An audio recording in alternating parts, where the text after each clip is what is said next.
Good morning! Hi! Kumusta? Happy Sunday! Nagsimba ka na ba?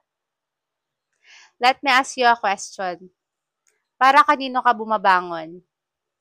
Your bills? Your family? Your role as a breadwinner?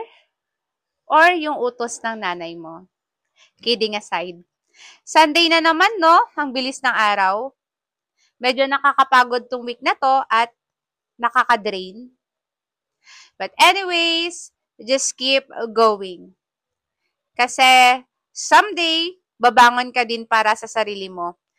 Babangon ka with full of happiness dahil natupad mo na lahat ng mga pangarap mo.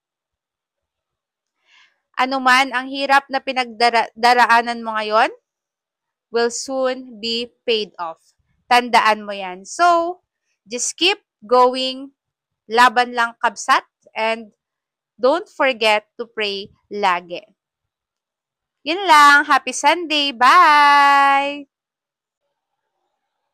I know lahat ng hirap na nararanasan mo ngayon will soon be paid off. So, just keep going. Laban lang kabsat. Happy Sunday!